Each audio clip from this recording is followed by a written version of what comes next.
बिस्मिल्लाहिर्रहमानिर्रहीम। सबसे पहले तो मैं आप सबका शुक्रिया अदा करना चाहती हूँ कि आप लोग तशरीफ़ लेकर आए। आज की प्रेस कॉन्फ्रेंस मेरे डिपार्टमेंट की नहीं है एज़ मिनिस्टर।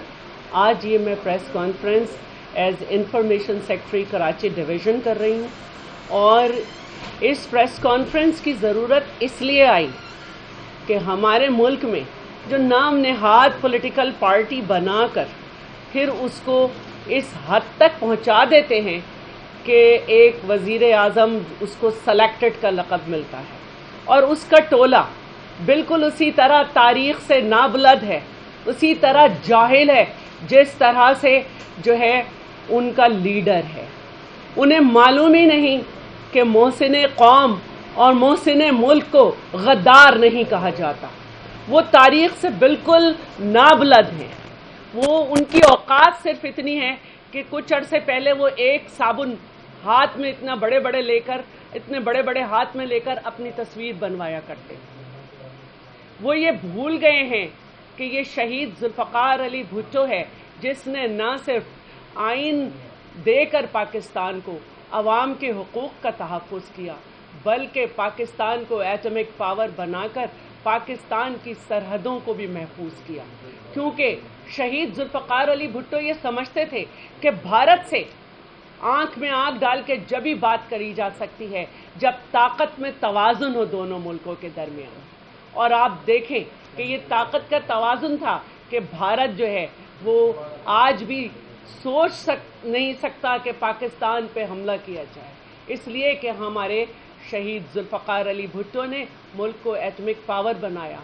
बेनज़ीर शहीद ने मिसाइल टेक्नोलॉजी दी और शहीद जुल्फ़िकार अली भुट्टो ने 1977 की असेंबली में ये ऐलान किया कि आज ये मुल्क एटॉमिक पावर बन गया है। उसकी सज़ा भी उन्होंने पाई, लेकिन ये मुल्क आज भी फ़ख्र से सर उठाए हुए है। और हम ये देख रहे हैं कि जो तारीख़ से वाकिफ़ नहीं है वो ये समझते नहीं कि शहीद जुल्फ़िकार अली भुट्टो का ये फ़लसफ़ा कि ये बायलैटरल वे में ही हल किया जाएगा, इसको डायलॉग दो मुल्क के दरमियान होंगे, ये सही बात थी। आप तो समझते ही नहीं सियासत को। आप जाते हैं अमेरिका वाइट हाउस की राहदारियों में घूमते हैं और कहते हैं मैं वर्ल्ड कप ले आया, और कश्मीर और पाकिस्तान के दरमियान, कश्मीर का जो तनाज़ा है भारत और पाकिस्तान के दरमियान, ये ट्रम्प पॉलिसी करेगा। ये ट्रम्प पॉलिसी नहीं करेगा। आपको शहीद जुल्फ़िकार अली भुट्टो की तरह बनना होगा और सोचना होगा कि किस तरह से एक मुल्क का वज़ीर आज़म सिर्फ गार्डन में टहलते हुए वहाँ की माई वज़ीर आज़म से 96,000 जंगी कैदी वापस ले लेता है, किस तरह से अपना 5.5 किलोमीटर का रकबा वापस ले लेता है। आप जो हैं वो टहलते में कह रहे हैं कि मैंने वर्ल्ड कप जीत लिया। आपने सिर्फ एक ही काम किया जो मुशर्रफ की कोशिश थी, जो मुशर्रफ के ज़माने में जो है वो कोशिश की गई थी, और ये इस बात पे राज़ी किया जा रहा था कि मकबूजा कश्मीर भारत के हवाले और आज़ाद कश्मीर पाकिस्तान के हवाले, लेकिन मुशर्रफ नहीं कर सका था। आपके दौर में ये हुआ। आप तारीख़ से इतने नाबलद हैं कि आप भागे भागे इलेक्शन से पहले भारत पहुंच गए, अपना बल्ला बगैर मांगे साइन करके मोदी को दे दिया, और पाकिस्तान में आके आप ये बातें करने लगे इलेक्शन से पहले भारत के कि मोदी जीत जाएगा तो हमें उससे मसला कश्मीर पे बात करने में आसानी होगी। आपको बिल्कुल नहीं मालूम कि उनकी मैनिफेस्टो में क्या लिखा है कि हम कश्मीर की मुतनाज़ा हैसियत को ख़त्म करके उसे भारत का हिस्सा बनाएंगे। आपको कुछ पता ही नहीं था, इसलिए कि ये आपका काम नहीं है। आपका काम नहीं है सियासत करना, और जो आपके पीछे खड़े होकर आपको यहाँ तक लाए हैं उनका भी काम नहीं है सियासत करना। आप सियासत के लिए ट्रेंड नहीं है। आपको इससे बाज रहना चाहिए। आपको ये समझना होगा कि इस तरह से मुल्क के ऊपर अगर सेलेक्टेड लोग बिठाए जाते हैं तो फिर गैलप का सर्वे आता है, और गैलप का सर्वे ये कल कहता है कि 53% से ज़्यादा लोग महंगाई और बेरोज़गारी का शिकार हैं। आप बिलबिला रहे हैं कि कश्मीर में क्या लेके जाएं मैनिफेस्टो। जो आपने मैनिफेस्टो दिया था, जो आपने तकारीर की थी, 2018 کے الیکشن سے پہلے، اس میں سے آج تک آپ عوام کو کچھ ڈیلیور نہیں کر سکے۔ وہ IMF جس کے لیے آپ یہ کہتے تھے کہ اگر کوئی حکومت کسی ملک سے قرضہ لیتی ہے تو اپنی خودداری اس کے قدموں میں ڈال دیتی ہے، میں ایسا نہیں کروں گا کیونکہ میں خوددار ہوں، میں خودکشی کر لوں گا۔ آپ کے دور میں عوام خودکشیاں کر رہے ہیں۔ آپ نے IMF سے وہ قرضہ لیا ہے کہ آپ کے وزیر خزانہ یہ کہہ رہے ہیں کہ پیپلز پارٹی کے دور میں سب سے آسان شرائط پہ قرضہ لیا گیا تھا۔ آج آپ نے نیب کو ایک ایسا آلہ کار بنایا ہے اپنا کہ آپ ہی کے وزیر خزانہ کو انڈورس کرنا پڑا آصف علی زرداری کی بات کو کہ نیب کے ساتھ یہ بیوروکریسی نہیں چل سکتی۔ آپ کشمیر میں لے کے کیا جا رہے ہیں مجھے بتا دیں؟ آدھا گھنٹے کے لیے اپنا کھڑا ہونا، یا 2 منٹ کی خاموشی، یا یہ اعتراف کرنا کہ آپ سیکیورٹی کاؤنسل میں بھی ایک ریزولوشن نہیں پاس کرا سکے تھے۔ تقریر اچھی ہم بھی کر لیتے بھائی، لوگ کہتے ہیں ہمیں ایک اچھی تقریر اپنے ہی لوگوں کو سامنے بٹھا کے کرنے سے مسئلہ کشمیر کا حل نہیں نکلے گا۔ کیا فرق ہے آپ میں اور دوسروں میں جن کو آپ کہتے تھے کلبھوشن کا نام نہیں لیتے؟ آپ بھی تو ایک آرڈیننس لا رہے ہیں جس کے اوپر بات کی جا رہی ہے۔ کیا کیا آپ نے ابھی تک؟ میں آپ سے یہ پوچھنا چاہ رہی ہوں کہ آپ کے یہ وزراء، آپ کے یہ بے لگام نمائندے جو گلگت بلتستان میں بھی آٹا بانٹ رہے تھے، آپ کے آٹوں کے تھیلے پہ لال اور ہرے ہاتھ بنے ہوئے تھے آپ کے پرچم کو جو ریپرزینٹ کرتے ہیں PTI کے، اور وہاں پر بھی اسی طرح لاکھوں روپے جو ہے وہ تقسیم کیے جا رہے تھے۔ نتیجہ آپ نے پھر بھی دیکھا کہ آپ سادی اکثریت نہیں لے سکے، اور ان آزاد نمائندوں کے ساتھ جن کے لیے آپ کا فرمان تھا آپ کا وزیر اعظم صاحب، سلیکٹڈ وزیر اعظم صاحب، آپ کا فرمان تھا کہ یہ آزاد لوگ اس لیے کھڑے ہوتے ہیں کہ یہ جیت جائیں اور بعد میں اپنی قیمت لگوائیں۔ بتائیں پنجاب میں GB میں کیا کیا قیمتیں ادا کی ہیں آپ نے، اور اب آپ کے یہی دو پھر سے وہاں پہنچ گئے۔ کشمیر میں جو زبان استعمال کی جا رہی ہے کہ بلاول بھاگ گیا، یہ آپ کے یہاں سے بیٹھے ہوئے وزیر کہہ رہے ہیں۔ سب سے پہلے کشمیر الیکشن کی تیاری پیپلز پارٹی نے کی۔ ہر ڈویژن کے لیے ہم نے وہاں پہ الیکٹورل بورڈ بنایا، وہیں کے نمائندوں نے ہمیں جو ہے اپنے کینڈیڈیٹس کے نام دیے، اور یہ میرے پاس لسٹ ہے جو آپ کے لوگوں کے پیٹ میں درد ہو رہا ہے کہ پیپلز پارٹی نے اپنے تمام جگہ سے کینڈیڈیٹ نہیں کھڑے کیے۔ یہ مرد عورت مل کے ان کے سارے ایک ہی جھوٹ بولتے ہیں، ایک ہی اسکرپٹ دیا جاتا ہے، اسی کو پڑھتے ہیں۔ یہ ہمارے نمائندے ہر جگہ سے کھڑے ہوئے ہیں، ہمارے ہاں ہر ڈویژن کا انچارج بنایا گیا ہے، یہاں تک کہ جو پاکستان میں لوگ فوکل پرسن ہیں وہ تک جو ہیں وہ ڈیسائیڈ کیے گئے ہیں کہ کون کون فوکل پرسن ہوگا۔ ہمارے ہاں راجہ پرویز اشرف کو انچارج بنایا ہے میرپور ڈویژن کا، یوسف رضا گیلانی صاحب کو نومینیٹ کیا ہے مظفر آباد کے لیے، قمر زمان قائرہ جو ہیں وہ تینوں ڈویژن میں 2 فارمر منسٹر کے ساتھ ہیں، ایک سید نیّر حسین بخاری کے ساتھ، اور اس کے علاوہ عبد القادر پٹیل جو ہمارے اس وقت ہیں یہاں پر MNA سندھ سے، ان کے ساتھ سعید غنی، چودھری منظور اور سید مرتضیٰ حسین شاہ وہاں پہ سب کیمپین کر رہے ہیں۔ آپ کے یہ 2 لوگ گئے ہیں جن کی کوئی ایک ویڈیو تو وائرل ہو گئی کہ کس طرح لاکھوں روپے دے رہے ہیں، یہ آپ کی آشیرواد سے دے رہے ہیں۔ اس کے علاوہ پاکستان میں حیدر زمان قریشی جو ہیں وہ ساؤتھ پنجاب میں جو کشمیری ہیں ان کے فوکل پرسن ہیں ادھر کے ووٹ کے، اور اس کے علاوہ بیرسٹر عامر حسن یہ لاہور سے جو ہیں فوکل پرسن ہیں، اور میں خود جموں 6 میں گئی ہوں جمعے کو، اور وہاں سے بنو 6 میں جو ہے میں نے وہاں جا کے ایک جلسہ بھی اٹینڈ کیا ہے۔ آپ جو ہیں یہ 2 وزراء بھیج کر صرف آپ وہاں کا ماحول خراب کر رہے ہیں، آپ وہاں کا ماحول خراب کر رہے ہیں۔ آپ نے پری پول ریگنگ کی جو افتتاح کر دیا ہے وہاں پہ، پیسے بانٹ کے، ایک ویڈیو وائرل ہوئی ہے، لیکن کتنی جگہ سے یہ شکایتیں آ گئی تھیں کہ یہ لاکھوں روپے تقسیم کیے جا رہے ہیں، اور یہ غلط نہیں ہے، یہ عمران صاحب کی آشیرواد ہے۔ جب سینٹ کا الیکشن ہو رہا تھا تو انہوں نے کہا ہم ڈیولپمنٹ بجٹ کو 50 کروڑ کر دیں گے. ہمیشہ جو بھی الیکشن، جو بھی برا وقت ہوتا ہے، اس میں یہ رقم کا اناؤنسمنٹ کیا جاتا ہے. جب بجٹ پاس کرانا تھا پچھلے سال 2018 اور 19 کا، تو جو فیڈرل کے منصوبے کراچی میں چل رہے تھے ان کو بند کر کے 15 کروڑ روپے پی ٹی آئی اور ایم کیو ایم کے ایم پی ایس کو دیے گئے. پھر اس کے بعد اب تک 50 کروڑ روپے دیے جا چکے ہیں. میں یہ پوچھنا چاہتی ہوں وزیر اعظم صاحب، آپ لوگ خرید رہے ہیں یہ M N A M P A, ان سے نیچے، آپ کے نیچے پیروں سے دنیا سرک گئی ہے، آپ کے پیروں کے نیچے سے. آپ الیکشن جیت جائیں گے، آپ انڈیپینڈنٹ خرید لیں گے جیسے آپ نے جی بی میں خریدے، لیکن آپ ڈیلیور کچھ نہیں کر سکتے کیونکہ آپ کی صلاحیت 0/0=0 ہے.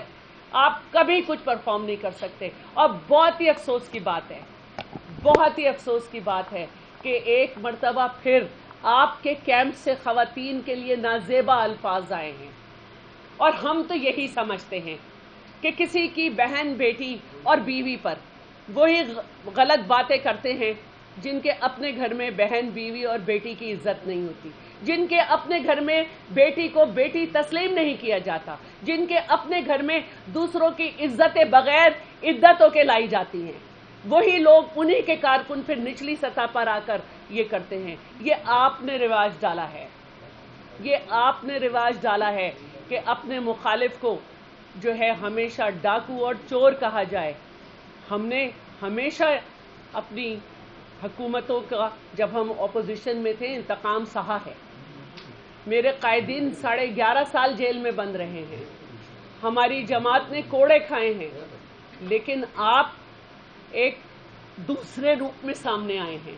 آپ کا روپ انتہائی خطرناک ہے، آپ کے لوگ انتہائی نابلد ہیں. کشمیر کے الیکشن کے وقت آپ جو ہیں یہ والی باتیں اس لیے ہی کھول رہے ہیں کہ آپ کی بے روزگاری اور آپ کی طرف سے دی گئی مہنگائی جو ہے اس سے عوام پریشان ہے. یہ جو آپ نے خزانے کا منہ کھولا ہوا ہے، اس سے یقیناً آپ کچھ حاصل ضرور کر لیں گے کیونکہ یہ ہو جاتا ہے. لیکن میں یہ سمجھتی ہوں کہ آپ ساری اخلاقی حدود کراس کر چکے ہیں، آپ گر چکے ہیں. بہت ہی، سب کی دلوں سے تو پہلے ہی گر گئے تھے، نظر سے بھی گر گئے. اور میں یہی آپ سے کہوں گی کہ پاکستان کی سیاست میں جو اخلاقی قدریں رہ گئی ہیں ان کو رہنے دیا جائے، ان کو رہنے دیا جائے. نواز شریف سے ہماری لاکھوں مخالفتیں ہیں، لیکن ان کی صاحبزادی کی وہی حیثیت ہے آصف علی زرداری کی نظر میں جو ان کی اپنی صاحبزادیوں کی ہے. ان کے گھر کی خواتین کی اتنی ہی عزت ہے، اور ہمیں آپ کے گھر کی خواتین کی بھی عزت ہے، لیکن ہمیں مجبور نہ کرے کہ ہمیں یہ کہنا پڑے کہ اپنی بیٹی کو تو اپنا لیں. یقیناً آپ کے لوگ اسی لیے دوسروں کی بیٹیوں پہ آوازیں اچھال رہے ہیں. اور میں اس کے ساتھ ساتھ یہ بھی کہنا چاہتی ہوں کہ کشمیر کے الیکشن میں آپ کو کراچی کی بارش یاد آ رہی ہے؟ ذرا ایوب میڈیکل کمپلیکس میں جا کے دیکھیں، مریض سوئمنگ پول میں پڑے ہوئے ہیں. ذرا پنجاب میں دیکھیں کہ اس وقت بارش کے بعد کیا صورتحال ہے. کوئی عملہ نہیں ہے، کوئی صفائی کرنے والا نہیں ہے. آپ کو کراچی کی بارش یاد آ رہی ہے. ابھی کچھ بولو تو آپ کو جو ہے سندھ میں جو ہے کتے کے کاٹنے کے کیس یاد آ جائیں گے. پنڈی میں کل خبر ہے کہ 1 مہینے میں 400 کیسز جو ہیں وہ کتے کے کاٹنے کے ہوئے ہیں، لیکن آپ کو جو ہے یہ سمجھ ہی نہیں آ رہا. اب میں صرف ایک بات اور بھی کہوں گی کہ بھارت کا ڈیلٹا ویرینٹ جو ہے وہ بہت زیادہ سندھ میں ہے. کیا آپ کو احساس ہے کہ آپ کا رویہ کیا ہے؟ آپ سندھ حکومت کو صرف نشانہ بناتے ہوئے یہ بھول جاتے ہیں کہ یہاں عوام رہتی ہے. صرف 2 لاکھ ویکسین، صرف 2 لاکھ. کیا یہاں کے عوام آپ ان کے وزیر اعظم نہیں ہیں، یا آپ انہیں زندہ لاشیں یا ریلو کٹے سمجھتے ہیں؟ آپ سب کے وزیر اعظم بنے اگر آپ کو تھوپ دیا گیا ہے ہم پہ. اور میں ایک دفعہ پھر یہی کہوں گی کہ ہمارے ملک میں اس وقت جو حالات ہیں، جو ہمارے افغان بارڈر پہ سچویشن ہے، वज़ीर आज़म साहब, TTP पाकिस्तान में एक्टिव हो चुकी है। सवात के कॉलेज में तालिबात 12वीं जमात का पेपर दे रही थी, वहाँ पे बम धमाका हो जाता है। आप इसमें कुछ बात नहीं कर रहे। पेशावर में कब्रिस्तान में दफनाते वक्त किसी को तालिबान के परचम और नारे लगाए गए, कोई आपको अंदाजा है? बाबू सर में उनका सेकंड कमांडर इन चार्ज जो है वो खुली कचहरी कर रहा है, और आप जो है सिर्फ ऑपोजिशन की खवातीन तक को डाकू और ये सब कहना शुरू हो गए। आपने सब पे नैप को खोला हुआ है, सब के ऊपर काम हो रहा है। जरा इस तरफ देखें, क्या होगा फिर? हम तो जब आए थे मुल्क में तो कहा जा रहा था कि 20 किलोमीटर इस्लामाबाद से रह गए, लेकिन आपने फिर 2013 में हमें लेवल प्लेइंग फील्ड नहीं दी थी। अब आप तो कुछ करिए। बस आज मुझे यही बात करनी थी। मैडम ये बताएं कि ये जो आप ठीक कर बोल रहे हैं, इसीलिए नैब वालों ने आपको बुलाया? नैब किसी को भी बुलाए, ये उनका मसला है, और मैं ये समझती हूँ कि नैब ने मुझे जिस मसले पे बुलाया और उसके लिए मुझे मिनट्स दिए, उन मिनट्स में जो है उसके लिए मैं यही कह सकती हूँ कि उस सारे फसाने में उनका जिक्र नहीं था जो बात उन्हें नागवार लग रही थी। मिनट 74 के एजेंडा नंबर 9 में कहीं ये इजाज़त किसी पर्टिकुलर शख्स के अपॉइंटमेंट की नहीं है, कॉन्ट्रैक्ट बेस पे NICVD को अपॉइंट करना है, और कहीं ये इजाज़त नहीं है कि उसकी तनख्वाह गवर्नमेंट ऑफ सिंध देगी। उसमें बड़ा वाज़े लिखा है कि डोनेशन से दी जाएगी। तो अब कोई भी शख्स अपॉइंट अगर हुआ है तो उस मिनट्स के तहत नहीं हुआ है, तो सारे फसाने में जिसका जिक्र नहीं होता उन्हें इंगेज करना था, कर लिया। मुझे जवाब देना था, जवाब दे दिया। शुक्रगुजार हूँ कि वहाँ पे अच्छा माहौल था। अच्छा, नेब कवानीन के हवाले से भी बातें हो रही हैं, और ख़ासतौर पे वज़ीर ख़जाना ने भी इस पर बात की है कि ब्यूरोक्रेसी काम नहीं करती, नेब के डर की वजह से। तो पीपल्स पार्टी कहाँ खड़ी है? वो इनकी सपोर्ट करेगी हुकूमती कवानीन? हुकूमत की सपोर्ट जब होगी जब हुकूमत में सलाहियत होगी काम करने की, जब हुकूमत के पास ज़बान होगी अपोजिशन को पास बुलाने के लिए, जब हुकूमत के पास जज्बा होगा कि एक अच्छे माहौल में बैठ के बात की जाए। मैं याद दिलाना चाहती हूँ आप सबको, 18वीं तरमीम 126 344 के ऐवान में पीपल्स पार्टी, लेकिन हमने 18वीं तरमीम की। तो क्या हुकूमत के पास ये सलाहियत नहीं है? ऑर्डिनेंस के ज़रिए आप कॉन्स्टिट्यूशनल अमेंडमेंट कर रहे हो, एक्ट बना लाने की कोशिश कर रहे हो इस तरह से। ये मुल्क में बहुत गलत तरफ आपने मुल्क की सिमत कर दी है, और इससे कुछ भी नहीं होगा, नुकसान होगा बहुत। एक अनसर्टेनिटी पॉलिटिकल मुस्तकिल है, और आप वही कर रहे हैं जिस बिसात पे आपको खिलाया जा रहा है।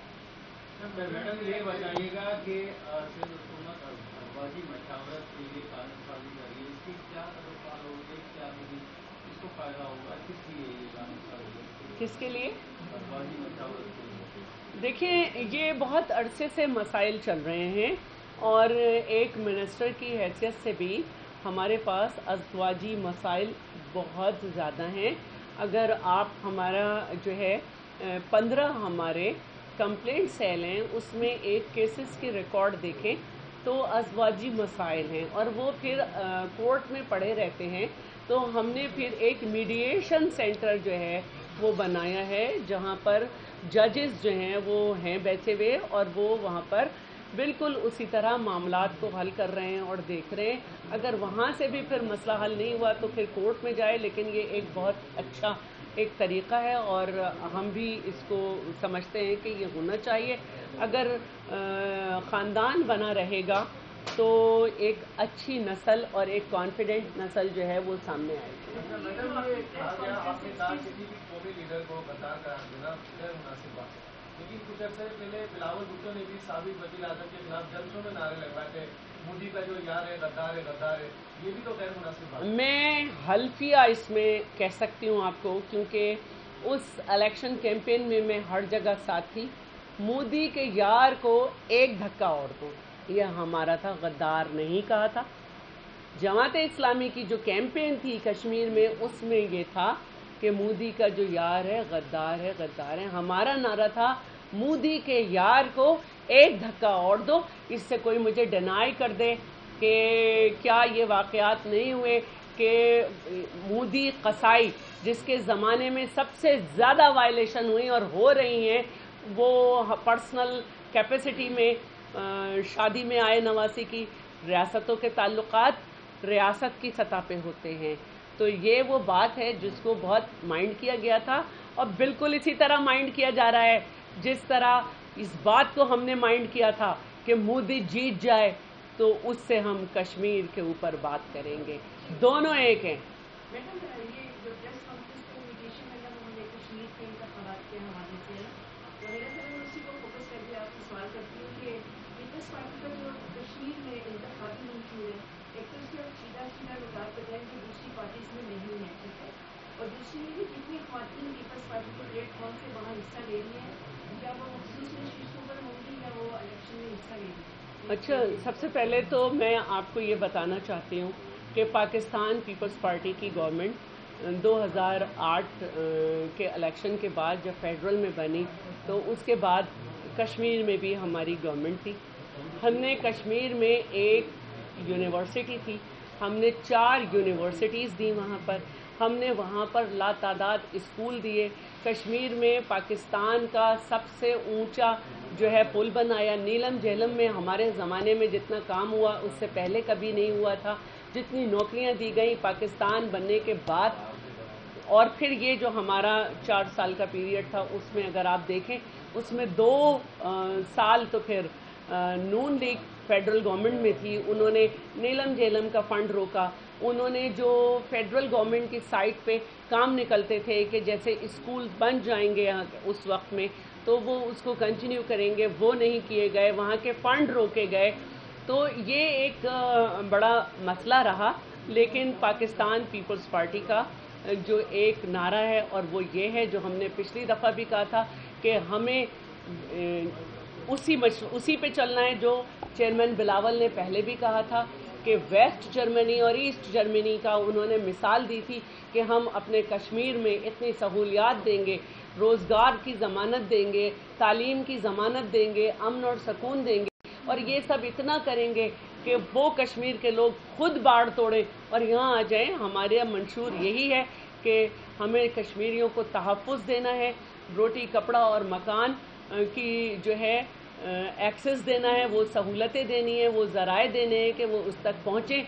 कश्मीर में खड़े होकर अगर कोई जुल्फ़कार अली भुट्टो के ऊपर तोहमत लगाएगा तो जूता तो आएगा, क्योंकि मैं ये समझती हूँ कि ये जो आज पाकिस्तान पीपल्स पार्टी का वजूद है इसकी वजह ही जो है मसला कश्मीर है। और ये जो पाकिस्तान के आइन में सबसे बड़ा चैप्टर ह्यूमन राइट्स का है उसकी वजह यही है कि शहीद जुल्फ़कार अली भुट्टो को ये एहसास था कि किस तरह से वहाँ पर ह्यूमन राइट्स की पामाली हो रही है।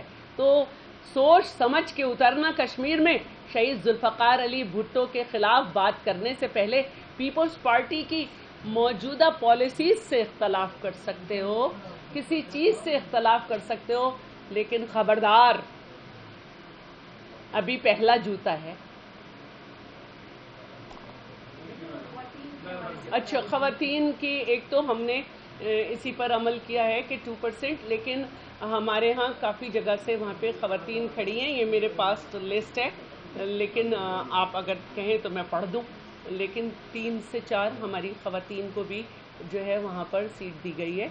इससे पहले आज़ाद कश्मीर में जब हमारी गवर्नमेंट थी तो शाहीन डार साहिबा डिप्टी स्पीकर भी रही हैं और जिनका एक बड़ा नुमायाँ काम है, और मिनिस्टर भी लोग ख़वातीन रही हैं। और हमने हमेशा इसको समझा है कि हमें 51% को जो है इल्ज़ामात नहीं लगाने हैं कि अगर उनके साथ कोई हादसा हो जाए तो मुल्क से ये आवाज़ें आएँ कि ये ज़िम्मेदार हैं, इनके कपड़े थे, इनके मसाइल थे।